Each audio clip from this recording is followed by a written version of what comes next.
The man who survived 2 atomic bombs.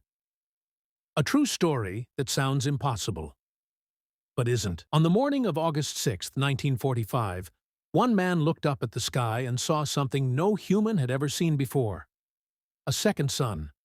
3 days later, he saw it again. This is not a myth. This is not a legend.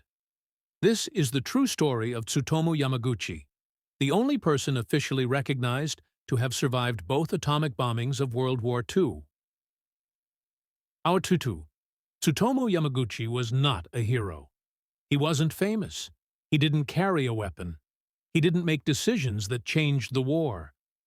He was a 29-year-old engineer, working for Mitsubishi Heavy Industries, married, a father, just a man trying to finish a business trip and go home. In early August 1945, Yamaguchi was sent to Hiroshima to help design oil tankers for the Japanese Navy. The war was clearly going badly for Japan. Cities were being destroyed daily. Food was scarce. Everyone felt that something terrible was coming. But no one imagined this. On August 6th, Yamaguchi stepped outside around 8:15 a.m. That's when the sky exploded. A blinding white flash instantly burned his eyes. The shockwave threw him through the air like a toy.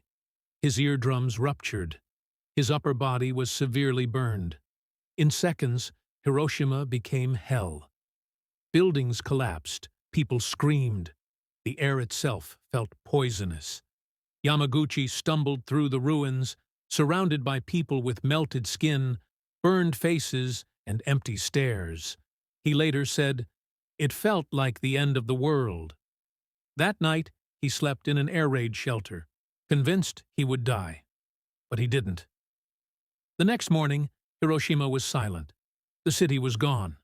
Against all logic, a train line was still functioning.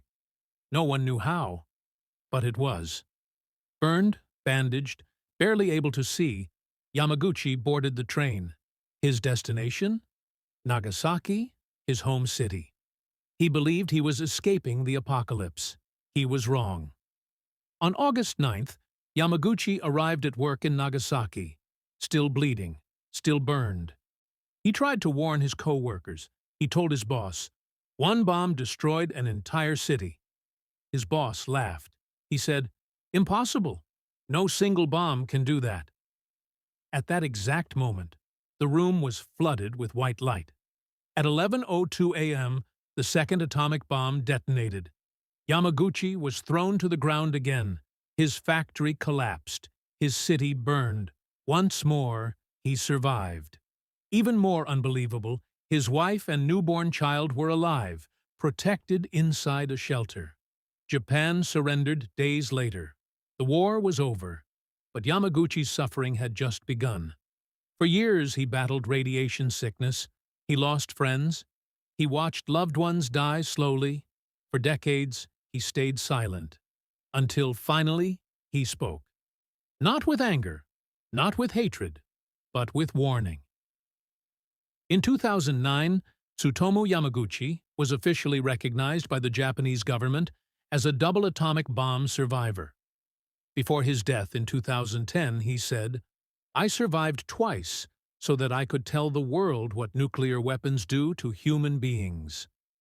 History often talks about wars in numbers, but sometimes history is just one man who looked at the sky and saw the end of the world.